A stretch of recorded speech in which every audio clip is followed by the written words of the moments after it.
कांग्रेस की टीम बलौदाबाजार रवाना हो चुकी है। भूपेश बघेल ने पहले ही ऐलान कर दिया था कि 14 तारीख को तारीख होगी जिस दिन हम बलौदाबाजार जाएंगे। भूपेश बघेल, दीपक बैज, चरणदास महंत बलौदाबाजार के लिए रवाना हो गए। कांग्रेस नेता 10 जून को हुई हिंसा की जगह पहुंचेंगे, जायजा लेते हुए नजर आएंगे। कांग्रेस नेता सामाजिक प्रतिनिधि मंडलों से भी मुलाकात करेंगे, चर्चा करेंगे, जहां जांच करेंगे और साथ ही उसके बाद अपनी पार्टी को रिपोर्ट सौंपेंगे। तो देखिए, कांग्रेस पार्टी आज पहुंच रही है बलौदाबाजार।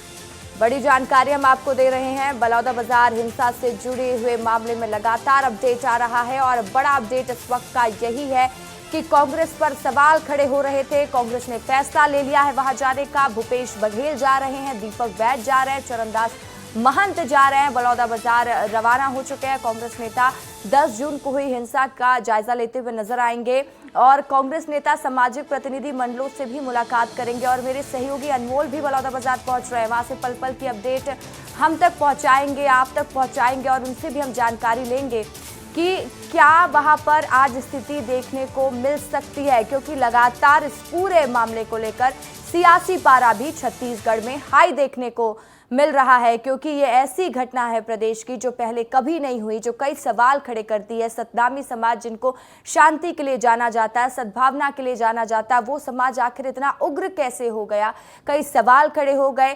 ये भी कहा जा रहा था कि कुछ असामाजिक तत्वों द्वारा ये किया गया है, लेकिन भारतीय जनता पार्टी का कहना था कि कांग्रेस के लोग कर रहे हैं। तो वही कांग्रेस ने भी सरकार को आड़े हाथों लेते हुए ये कह दिया कि कभी ऐसा नहीं हुआ, इसी सरकार के कार्यकाल में ये सब हुआ है। तो देखिए, अनमोल तिवारी मेरे सहयोगी मेरे साथ लाइव जुड़ चुके हैं, रवि मेरी भी मेरे साथ लाइव जुड़े हुए न्यूज रूम में। सबसे पहले अनमोल, आपका रुख करूंगी, कब तक आप वहां पर पहुंच जाएंगे और वहां की स्थिति को लेकर आपके पास क्या अपडेट है अनमोल? देखिए रसिका, आज बहुत बड़ा दिन है छत्तीसगढ़ की राजनीति के लिए, क्योंकि कांग्रेस के तमाम जो दिग्गज नेता हैं, चाहे हम भूपेश बघेल की बात करें, पूर्व मुख्यमंत्री दीपक बैज, पीसीसी चीफ चरणदास महंत जैसे बड़े नेता जो हैं आज बलौदाबाजार के लिए निकल गए हैं और अब से कुछ ही देर में वो यहाँ पर पहुंचेंगे। और कलेक्ट्रेट परिसर और एसपी कार्यालय, जहाँ आपको याद होगा कि जहाँ आगजनी की गई थी, जहाँ पर सैकड़ों गाड़ियों को जो है जलाकर खाक कर दिया गया था, वहां पर आज कांग्रेस के तमाम दिग्गज पहुंचेंगे और वहां पर जो है मौके स्थल का जायजा लेंगे। आप देखिए किस तरीके से काफिला जो है जा रहा है। रसिका, मेरे ठीक सामने आप देखिए, हम बलौदाबाजार के ही रास्ते में हैं और जो काफिला है नेताओं का वो जाने का सिलसिला जो है शुरू हो गया है। और देखिए रसिका, समझने वाली बात बिल्कुल अनमोल, आप पहुंचिए और वहां की तस्वीरें दिखाइएगा। तब तक रवि मेरी से चर्चा कर लेते हैं। रवि, देखिए, लगातार इस विषय में हम कई दिनों से चर्चा कर रहे हैं, क्योंकि तस्वीर ही ऐसी कुछ है, चिंता ही ऐसी कुछ है। सतनामी समाज वो समाज जो अपनी शांति के लिए जाना जाता है, सद्भावना के लिए जाना जाता है, और उस दिन का उग्र आंदोलन आज राजनीतिक विषय बन चुका है। दोनों पार्टियां आपस में भिड़ती हुई नजर आ रही है।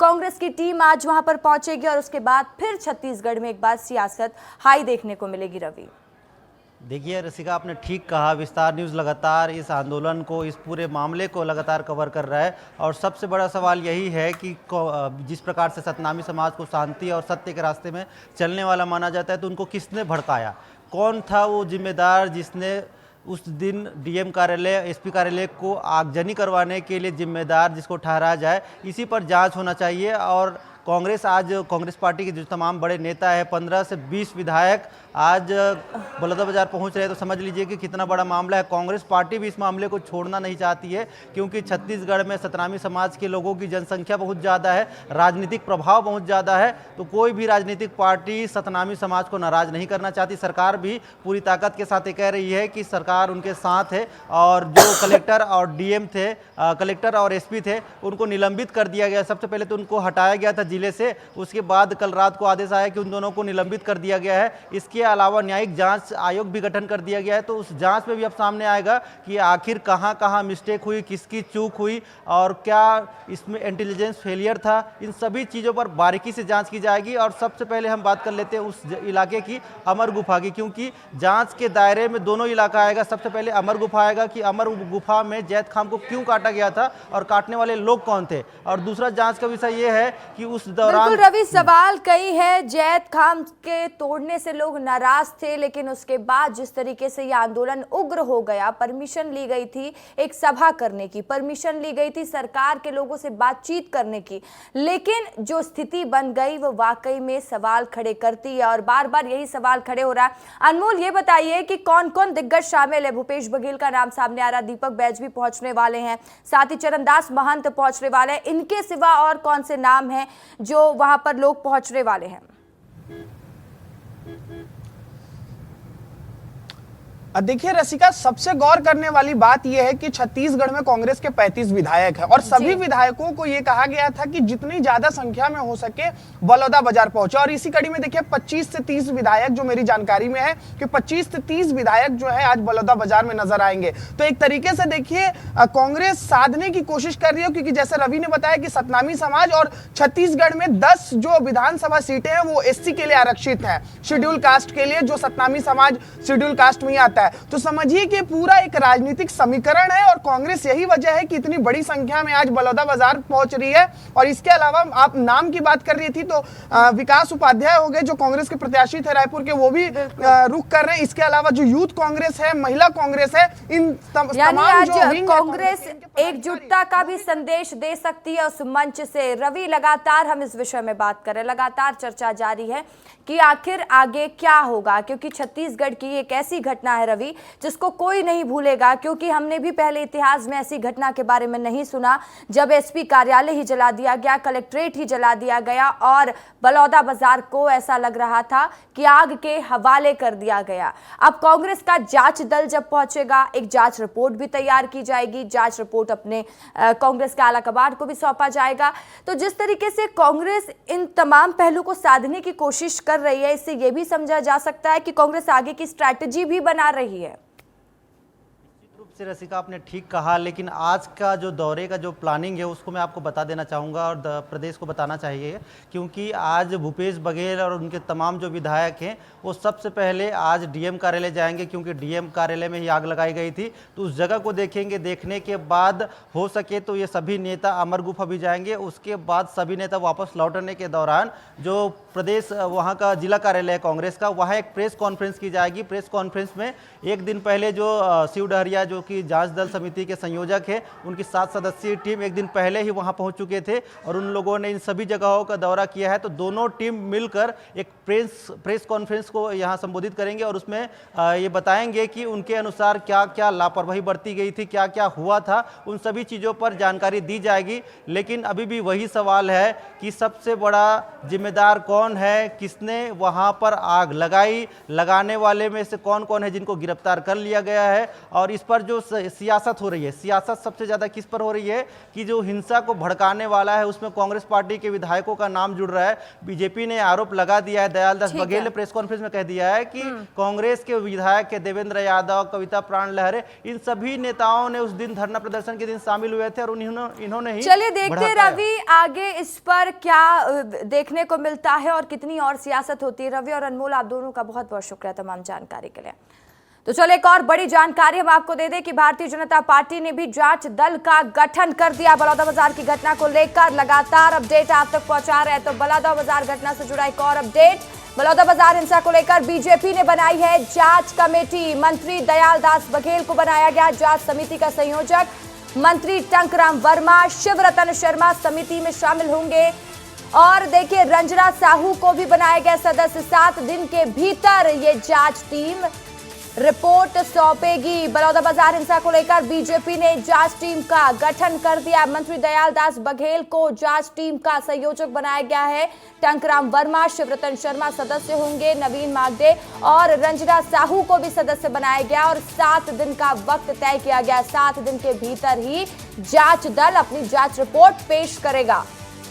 और ज्यादा जानकारी के साथ मेरे सहयोगी रोहित मिश्रा मेरे साथ लाइव जुड़ चुके हैं। रोहित, एक तरफ कांग्रेस पार्टी आज खुद पहुंच रही है और जांच करेगी, अब यह भी ऐलान हो गया है कि बीजेपी ने भी अपने टीम का गठन कर दिया है और जिस तरीके से इस पर सियासत भी देखने को मिल रही है। 7 दिन का अल्टीमेटम दिया गया कि जांच दल को 7 दिन में ही बीजेपी को रिपोर्ट सौंपनी। जानकारी दीजिएगा, अपडेट आपके पास क्या है?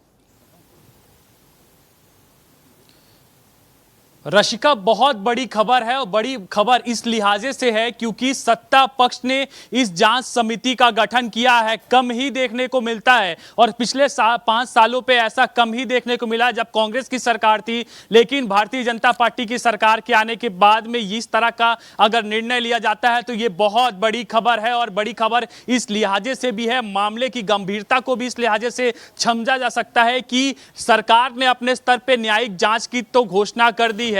जो पूर्व मजिस्ट्रेट है उनके अध्यक्षता में जांच होगी, लेकिन सत्ता पक्ष भी इसकी अलग से जो जांच है वो करवाने जा रहा है। और जिम्मेदारी किसको दी गई है? जिम्मेदारी दी गई है दयाल दास बघेल को, जो खुद ही सतनामी समाज से आते हैं। और इसके अलावा उन्होंने ही प्रेस कॉन्फ्रेंस करके तमाम कांग्रेस के जो विधायक हैं उन पर आरोप लगाया था कि उन्होंने ये दंगा भड़काया है और उनके भड़काने पर ये जो आग की घटना जो है वो घटित हुई है। दूसरी बड़ी जिम्मेदारी टंकराम वर्मा, क्योंकि बलौदाबाजार के वो विधायक भी हैं, ऐसे में टंकराम वर्मा को सदस्य के तौर पर समिति पर रखा गया है। शिवरतन शर्मा काफी वरिष्ठ नेता हैं और ज्यादातर जब भारतीय जनता पार्टी समिति बनाती है तो उसमें शिवरतन शर्मा का नाम होता ही है। इसके अलावा नवीन मार्कंडे, रंजना साहू जैसे कई नेता हैं जो तमाम लोगों को सम्मिलित किया गया है और 7 दिन का समय दिया गया है कि 7 दिन के अंदर वो तमाम लोगों को घटनास्थल पहुंचकर एक एक चीज से, अमर गुफा से लेकर गिरौदपुरी और गिरौदपुरी के बाद बलौदाबाजार तक का दौरा करना है और दौरा करने के बाद में विस्तृत रिपोर्ट जो है वो संगठन को सौंपना है। इसके अलावा मेरी दयाल दास बघेल से थोड़ी देर पहले बातचीत भी हुई है। उन्होंने कहा है कि थोड़ी देर बाद में विस्तार न्यूज को कैसे जांच करेंगे, क्या क्या बिंदु करेंगे, वो तमाम चीजों को लेकर जानकारी देंगे। नवीन मार्कंडे से भी मैंने बात की है और उनका भी साफ तौर पर कहना है कि जल्द समिति की बैठक कल या परसों में करेंगे और जल्द ही घटनास्थल जाकर रिपोर्ट बनाने की तैयारी करेंगे। तो बहुत बड़ी खबर है, अब सत्ता पक्ष अलग से इसकी जांच करता नजर आएगा।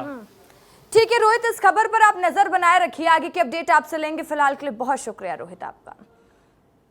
तो चलिए अब खबरों में बढ़ते हैं आगे और सर्व आदिवासी समाज अपनी मांगों को लेकर अब आंदोलन करने वाला है। मानपुर में जेल भरो आंदोलन के तहत प्रदर्शन करेगा आदिवासी समाज। बस्तर, राजनांदगांव, बालोद, गढ़चिरौली के आदिवासी जुटेंगे। आदिवासियों पर पुलिस प्रताड़ना का आरोप लगा है और जिसको लेकर आदिवासी समाज प्रदर्शन करेगा। बस्तर में कथित तौर पर पुलिस के आतंक का मुद्दा उठाया है और मोहल्ला मानपुर रंबागढ़ चौकी में पुलिस प्रताड़ना का आरोप है। प्रदर्शन के चलते सुरक्षा के कड़े बंदोबस्त भी किए गए। हम आपको बता दें, आदिवासी नेताओं की मौजूदगी से इलाके में हाई अलर्ट भी जारी है। तो एक बड़ी जानकारी, एक बड़ा आंदोलन सर्व आदिवासी समाज की तरफ से आज देखने को मिलेगा। अपनी मांगों को लेकर आंदोलन करेंगे। मानपुर में जेल भरो आंदोलन के तहत प्रदर्शन आदिवासी समाज करेगा और ये प्रदर्शन कहाँ होगा, कहाँ के लोग जुटेंगे, ये भी विस्तार से जान लीजिए। बस्तर, राजनांदगांव, बालोद, गढ़चिरौली के आदिवासी इसमें जुटने वाले हैं और आरोप है कि पुलिस आदिवासियों को प्रताड़ित करती है, जिसको लेकर यह प्रदर्शन होगा। बस्तर में कथित तौर पर पुलिस के आतंक का मुद्दा उठा है। मोहल्ला मानपुर रंबागढ़ चौकी में पुलिस प्रताड़ना का आरोप लगा है। प्रदर्शन के चलते सुरक्षा के कड़े इंतजाम, कड़े बंदोबस्त किए गए हैं। आदिवासी नेताओं की मौजूदगी में इलाके में अलर्ट भी जारी कर दिया गया है।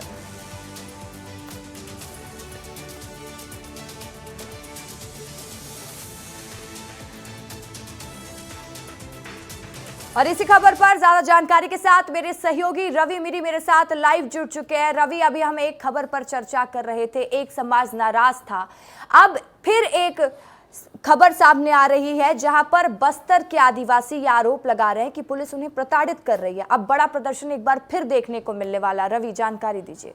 देखिए, राजनांदगांव इलाके में मोहल्ला मानपुर जो नया जिला बना है, वहाँ पर सर्व आदिवासी समाज के बड़े नेता जुट रहे हैं और आसपास के 3-4 जिलों के बलौदाबाजार, राजनांदगांव, मोहल्ला मानपुर जिले के आदिवासी वहाँ पर एकजुट हो रहे हैं। और इस पूरे प्रोटेस्ट पर इसलिए सबकी नज़र बनी हुई है क्योंकि बलौदाबाजार में इतना बड़ा हिंसा हुआ, सतनामी समाज के प्रदर्शन में इतना बड़ा हिंसा हुआ, तो सरकार की भी कोशिश होगी कि वहाँ किसी प्रकार से कोई भी ऐसी घटना, अप्रिय घटना ना हो। इसके लिए वहाँ पुलिस फोर्स की तैनाती की गई है।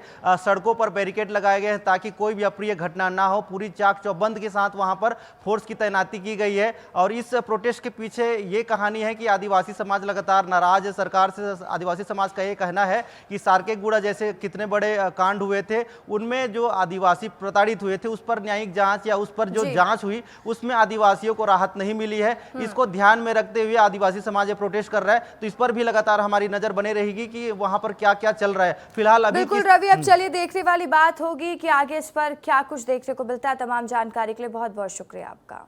रायपुर से बड़ी जानकारी सामने निकल कर आ रही है। मुख्यमंत्री विष्णुदेव साय का बयान सामने आया। विभिन्न विभागों की समीक्षा बैठक पर बोले हैं मुख्यमंत्री कि मेकाहारा में रिकवरी एजेंट नहीं है और साथ ही ये हमारे संज्ञान में लाए हैं। आज स्वास्थ्य विभाग की भी समीक्षा है और कल से सभी विभागों का समीक्षा प्रारंभ हुआ है। कृषि, पशुपालन, वहीं हार्टिकल्चर पर चर्चा हुई और साथ ही खरीफ का सीजन आ गया है। किसानों को खाद बीज आवश्यकता पड़ती है, इसलिए सबसे पहले हमने कल कृषि मंत्रालय की समीक्षा बैठक रखी थी। और इसी खबर पर ज्यादा जानकारी के साथ मेरे सहयोगी संजय ठाकुर लाइव जुड़ चुके हैं। संजय, लोकसभा चुनाव संपन्न हो चुका है। अब हम देख रहे हैं कि सरकार का पूरा फोकस है व्यवस्थाओं को दुरुस्त करने के लिए और इसी गति पर काम भी किया जा रहा है। क्या महत्वपूर्ण फैसले और लोगों के लिए लिए जा रहे हैं संजय? देखिए, सरकार ने अपनी प्रायोरिटी तय कर ली है। सबसे पहले कल कृषि विभाग की समीक्षा बैठक हुई, क्योंकि बिल्कुल करीब पहुंच चुका है मानसून और ऐसे में कृषि विभाग को लेकर ये बैठक हुई थी। जिसके बाद आज स्वास्थ्य विभाग की समीक्षा बैठक होगी, जिसमें जो एक बहुत महत्वपूर्ण सवाल है कि सीजेएमएससी द्वारा जो रेजेंट की खरीदी की जाती है, जिसके द्वारा खून का जांच किया जाता है, जो पैथोलॉजी टेस्ट किए जाते हैं, ये रेजेंट सिर्फ 15 दिनों के बचे हैं। सीजेएमएससी फिलहाल नई खरीदी नहीं कर पाया है, जिसके बाद आज सीएम ने कहा है कि ये मेरी जानकारी में आया है और इसे जल्द ही ठीक किया जाएगा। इसके अलावा क्योंकि स्वास्थ्य जो है एक बड़ा मुद्दा है, जनता से जुड़ा मुद्दा है, ऐसे में सरकार ने अपनी प्रायोरिटी तय कर ली है। सबसे पहले कृषि विभाग की बैठक हुई, आज स्वास्थ्य विभाग की, और इसके बाद गृह विभाग और अन्य विभागों की बैठक जो है, समीक्षा बैठक, ये ली जाएगी सीएम द्वारा। तो यहाँ सरकार इस वक्त एक्शन मोड में है, क्योंकि उनके सामने एक और बहुत बड़ी समस्या है बलौदाबाजार में हुई हिंसा की। तो ऐसे में सरकार नहीं चाहती कि पूरे प्रदेश में लॉ एंड ऑर्डर कहीं भी खराब हो। इसके साथ ही जो विकास के कार्य हैं वह भी लगातार जारी रहें। बिल्कुल संजय, लगातार यही बात सरकार करती हुई नजर आ रही है और जैसा कि आपने भी जानकारी दी कि आज स्वास्थ्य विभाग की बैठक भी होने वाली है और कई स्वास्थ्य के क्षेत्र में किस तरीके से विकास किया जाए, बेहतर व्यवस्था किया जाए, इस पर बातचीत होगी। मेकाहारा अस्पताल का जिक्र हुआ है। मेकाहारा अस्पताल में व्यवस्था दुरुस्त करने की बात हो रही है और रिकवरी एजेंट नाम का एक शब्द बार बार आ रहा है। अब पैथोलॉजी से जुड़ी चीजों को भी बेहतर समझते हैं, तो हमारे दर्शकों को ये भी समझाइए कि कितना जरूरी हो जाता है इसकी व्यवस्था दुरुस्त होना कि लोगों को सुविधा अच्छे से मुहैया कराई जा सके। जी बिल्कुल, इससे मैं थोड़ा ठीक कर दूं। वो रिकवरी एजेंट नहीं, वो रेजेंट है, वो टाइपिंग मिस्टेक है ये। दरअसल जब भी किसी तरह के पैथोलॉजी टेस्ट किए जाते हैं, चाहे खून पेशाब की जांच हो, इसके लिए केमिकल का उपयोग किया जाता है जिसे रेजेंट कहते हैं। ये रेजेंट मशीनों के अंदर डाला जाता है, जिसके बाद जांच के परिणाम आते हैं। ये बहुत ही महत्वपूर्ण तत्व है जांच के लिए, क्योंकि मेकाहारा प्रदेश का सबसे बड़ा अस्पताल है। इसके अलावा जितने भी सरकारी अस्पताल हैं, यहाँ सीजेएमएससी के द्वारा इस तरह के रेजेंट की खरीदी कर उन्हें भेजा जाता है, जिसके बाद जांच की पूरी प्रक्रिया होती है। हर दिन जो है लगभग 2500 से अधिक लोग अपनी जांच करवाते हैं मेकाहारा में, और अन्य अस्पतालों को अगर जोड़ दिया जाए तो ये आंकड़ा 10,000 से ज़्यादा बढ़ जाता है। ऐसे में आप समझिए कि कितना महत्वपूर्ण है ये मसला, और यही वजह है रेजेंट की मात्रा भी अगर हॉस्पिटल में उपलब्ध रहेगी तो जो टेस्ट है वो भी सही ढंग से सामने आ सकेंगे, रिपोर्ट सही आ पाएगी। तमाम जानकारी के लिए संजय बहुत बहुत शुक्रिया आपका। तो चलिए अब सीधे रुक करेंगे बैतूल के मुल्ताई का, जहां सीएम डॉक्टर मोहन यादव पहुंचे हुए हैं और जल गंगा संवर्धन अभियान का शुभारंभ करते हुए नजर आ रहे हैं। इस अभियान के तहत नदियों की साफ सफाई से लेकर उनके संरक्षण पर काम किया जा रहा है। तो भव्य तस्वीर देख लीजिए।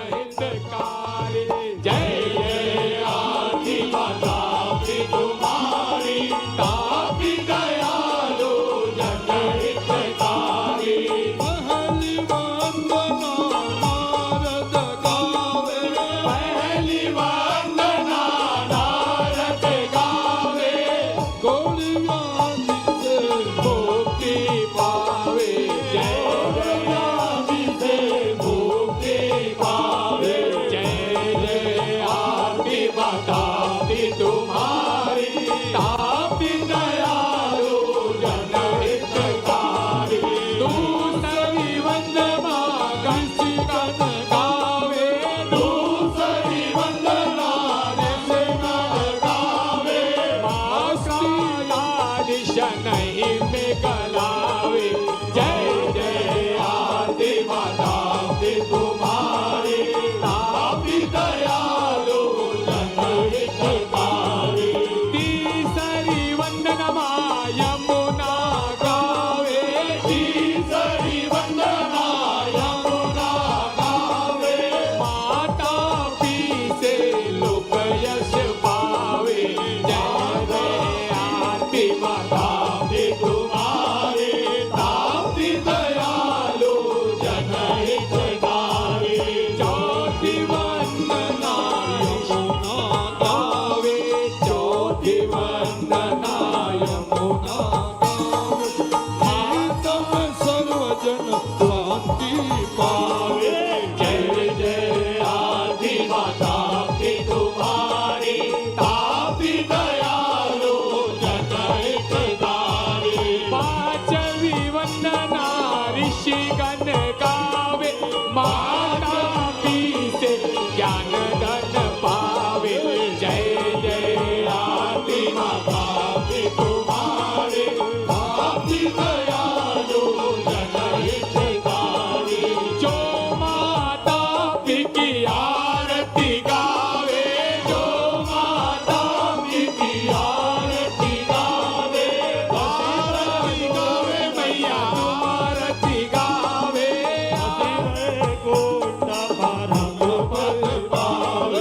जय जय आरती माता की तुम्हारी, जय जय आरती माता की तुम्हारी, तापी दयालु जनहितकारी। कर्पूर गौरम करुणाकारं संसारसारं भुजगेन्द्रहारं सदा वसन्तं हृदयारविन्दे भवं भवामि जयतं नमामि। मन्दारमाला शिवशंकराय दिव्यांबराय दिगंबराय नमः शिवाय नमः शिवाय। उत्तरार्धं निराञ्जनी दीपं दर्शयामि। हस्ते अक्षतवृत्तसहितां मन्त्रपुष्पाञ्जलि नाना सुगन्धि पुष्पाणि यथा कालोद्भवानि च पुष्पाञ्जलिर्मया ग्रहणं परमेश्वरी। जयकारा मुल्ताई वाली का बोल साचे दरबार की, काली महारानी की, सूर्य पुत्री मैया की, आदि गंगा मैया की, ताप्ती महारानी की। तो आप देखिए ये तस्वीर बैतूल की तस्वीर है जहां पर सीएम डॉक्टर मोहन यादव आरती करते हुए पूजा अर्चना करते हुए नजर आ रहे हैं। जल गंगा संवर्धन अभियान का शुभारंभ किया जा रहा है और इस अभियान के तहत नदियों के संरक्षण की बात कही जा रही है। तो देखिए राज्य मंत्री उइके भी नजर आ रहे हैं तस्वीरों में।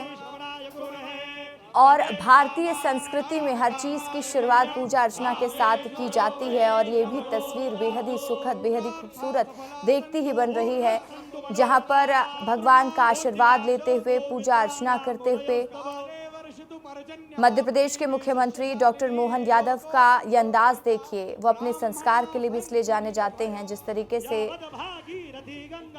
वो अलग ही देखते बनते हैं। और ये तस्वीर बैतूल से हम आपको दिखा रहे हैं जहां जल गंगा संवर्धन अभियान की शुरुआत हो रही है। खुद मुख्यमंत्री इस अभियान की शुरुआत करने पहुंचे हुए हैं और मकसद यही है कि जलों का संरक्षण किया जाए, साफ सफाई का ध्यान रखा जाए।